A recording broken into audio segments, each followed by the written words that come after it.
शेख हसीना ने छोड़ा बांग्लादेश, 48 घंटों में बदल गया पूरे देश का नक्शा। अब कौन संभालेगा बांग्लादेश की सरकार? दोस्तों, आपको यह बात तो पता ही होगी कि बीते कुछ दिनों से बांग्लादेश में किस प्रकार से हिंसक घटनाएं हो रही हैं। हजारों की संख्या में बांग्लादेश के लोग सड़कों पर उतरकर विरोध प्रदर्शन कर रहे हैं। दोस्तों, आज हम एक ऐसी घटना की बात करने वाले हैं जिससे हमारे देश के ऊपर बहुत बड़ा प्रभाव पड़ने वाला है। दरअसल बांग्लादेश की प्रधानमंत्री शेख हसीना ने अपने पद से इस्तीफा दे दिया है और वह बांग्लादेश छोड़कर भारत आ गई हैं। सूत्रों के हवाले से बताया जा रहा है कि कुछ दिनों तक शेख हसीना भारत में ही रहेंगी और उसके बाद लंदन के लिए रवाना हो जाएंगी। आखिर शेख हसीना ने बांग्लादेश के प्रधानमंत्री पद से इस्तीफा क्यों दे दिया है और अब वो भारत क्यों आई हैं? इसके अलावा बांग्लादेश में इस वक्त कैसा माहौल बना हुआ है, यह पूरी खबर जानेंगे आज की इस वीडियो में। लेकिन वीडियो शुरू करने से पहले यदि आप हमारे चैनल पर पहली बार आए हैं तो वीडियो को एक लाइक करके चैनल को सब्सक्राइब जरूर कर दीजिए, जिससे आगे आने वाली सभी वीडियो आप तक पहुंच सकें। दरअसल पिछले कुछ दिनों से बांग्लादेश में युवा कोटा सिस्टम और आरक्षण से जुड़ी मांग को लेकर युवाओं का विरोध प्रदर्शन चल रहा है और बांग्लादेश के युवा लगातार शेख हसीना के इस्तीफे की मांग कर रहे थे, क्योंकि 5 जून को बांग्लादेश सरकार ने एक बड़ा फैसला लिया था जिसमें उन्होंने कहा कि हमारे देश में कोई भी आरक्षण खत्म नहीं होगा, बल्कि यह आने वाले समय में इसी प्रकार से चलता रहेगा। इसके बाद बांग्लादेश के युवाओं में गुस्सा बढ़ गया और उन्होंने सरकार के सामने कुछ मांगे रखी, जिसमें उनका कहना था बांग्लादेश के सैनिकों और उनके परिवार के सदस्यों को सरकारी नौकरियों में आरक्षण ना दिया जाए और यदि आरक्षण देना ही है तो बांग्लादेश के अल्पसंख्यक युवाओं और निम्न जाति के छात्र छात्राओं को दिया जाए, जिससे हमारे देश में एक अच्छा माहौल बन सके। दोस्तों, यह पूरा मामला केवल 7% आरक्षण पर ही आधारित है, लेकिन बांग्लादेश सरकार ने युवाओं की इस मांग को पूरा नहीं किया, जिसके बाद युवाओं को मजबूर होकर बांग्लादेश में विरोध प्रदर्शन करना पड़ा और अभी तक इस विरोध प्रदर्शन में लगभग 100 से ज्यादा लोगों की मौत हो चुकी है और इस वक्त प्रदर्शनकारियों का गुस्सा चरम सीमा पर पहुंचा हुआ है। प्रदर्शनकारी लगातार सरकार के खिलाफ विरोध प्रदर्शन कर रहे हैं और लगातार सरकारी संपत्ति को निशाना बना रहे हैं, जबकि बांग्लादेश के कुछ लोगों में इस कदर गुस्सा भरा हुआ है कि उन्होंने वहां की संसद के अंदर घुसकर तोड़फोड़ करना शुरू कर दिया है। दोस्तों, आपको बता दें, शेख हसीना ने प्रदर्शनकारियों को रोकने के लिए अपनी पूरी ताकत लगा दी थी। उन्होंने इंटरनेट सेवा को बंद करके पूरी देश में कर्फ्यू लगा दिया था, लेकिन इसके बावजूद भी विरोध प्रदर्शन में कोई कमी नहीं आई, बल्कि युवाओं का यह विरोध प्रदर्शन और भी घातक रूप लेता गया, जिसके बाद शेख हसीना ने हार मान ली और अपने प्रधानमंत्री पद से इस्तीफा देकर बांग्लादेश से भारत आ चुकी हैं। दोस्तों, आप इस वीडियो में देख सकते हैं कि किस प्रकार बांग्लादेश की प्रधानमंत्री शेख हसीना अपने 3 सूटकेस और अपनी बहन के साथ अपने ही प्राइवेट हेलीकॉप्टर में बैठकर जा रही हैं और लोगों का यह कहना है कि शेख हसीना भारत के किसी होटल में रुकी है, जिसके बाद वह लंदन जाने वाली हैं, जहां पर उनके परिवार के कई लोग रहते हैं। दोस्तों, हम इस पूरी घटना को कुछ छोटे शब्दों में कह सकते हैं कि बांग्लादेश में हो रहे विरोध प्रदर्शन की वजह से शेख हसीना को प्रधानमंत्री पद से इस्तीफा देकर अपना देश छोड़कर भागना पड़ा है। दोस्तों, आपको बता दें कि शेख हसीना भारत में लंबा समय बिता चुकी हैं। वह कई सालों तक दिल्ली में रही हैं। उनके बच्चे नैनीताल से लेकर तमिलनाडु तक पढ़े हैं। उन्होंने भी भारत को अपना दूसरा घर माना है। भारत के पूर्व राष्ट्रपति प्रणब मुखर्जी उन्हें अपनी दूसरी बहन मानते थे।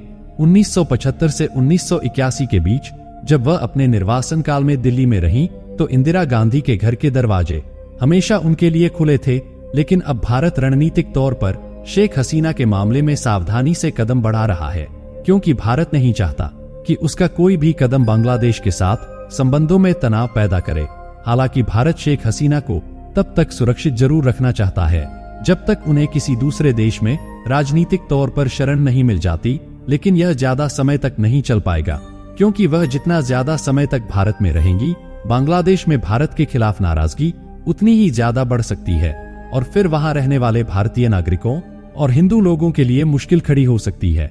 दोस्तों, जानकारी के लिए बता दें कि बांग्लादेश में हुई इस पूरी घटना के पीछे आरक्षण तो सिर्फ एक बहाना था, बल्कि असली लड़ाई तो बांग्लादेश में शेख हसीना की सरकार से थी, क्योंकि शेख हसीना लगातार पिछले 3 बार से बांग्लादेश की प्रधानमंत्री बनी हुई हैं और यही वजह थी कि लगातार 15 सालों से प्रधानमंत्री रहते हुए बांग्लादेश के अधिकांश लोगों में शेख हसीना के खिलाफ गुस्सा जाग गया था।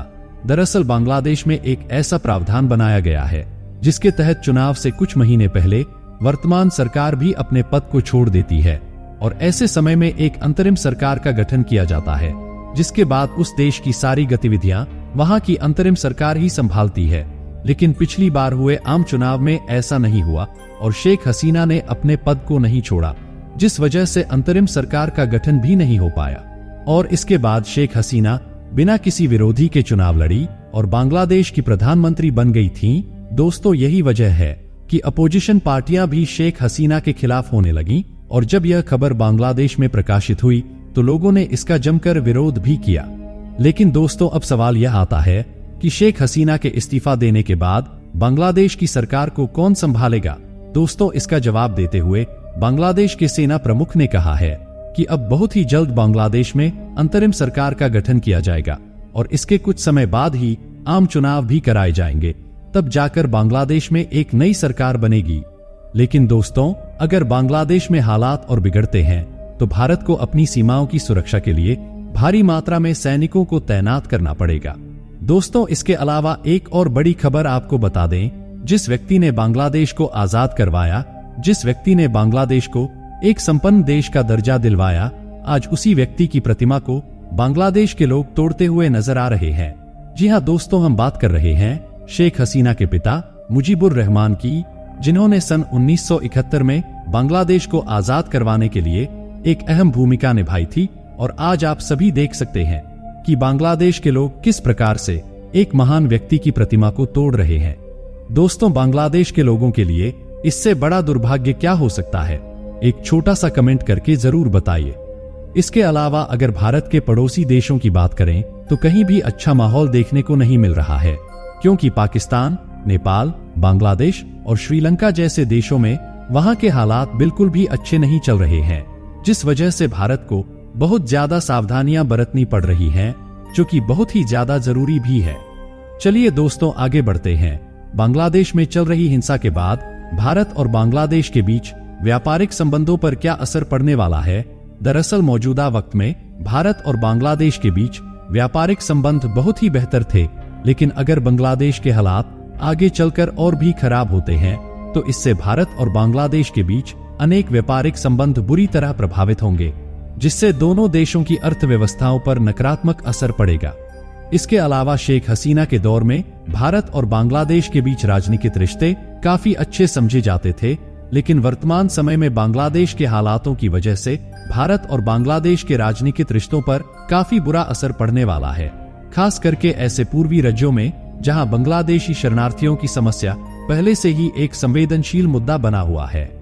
दोस्तों, अगर बांग्लादेश के छात्र चाहते तो इतनी बड़ी घटना होने से रुक सकती थी, लेकिन वहां की सरकार ने उनकी एक ना सुनी। दरअसल बांग्लादेश के छात्रों का केवल एक ही कहना था कि आरक्षण की वजह से जो लोग सरकारी नौकरी के काबिल हैं, उन्हें सरकारी नौकरी नहीं मिल पा रही है, बल्कि सरकारी नौकरी उन्हीं को मिल रही है जिसे सरकार देना चाहती है, और यही वजह है कि इस आरक्षण को खत्म कर देना चाहिए। छात्रों की इसी मांग ने आज पूरे बांग्लादेश में बवाल मचा दिया है और वहां के लोग लगातार सरकारी संपत्तियों को नुकसान पहुंचा रहे हैं और इस विरोध के चलते सैकड़ों लोग अपनी जान गंवा चुके हैं। दोस्तों, आपका इस विषय पर क्या कहना है? क्या शेख हसीना को बांग्लादेश के लोगों से माफी मांगनी चाहिए या फिर बांग्लादेश को छोड़कर चले जाना चाहिए?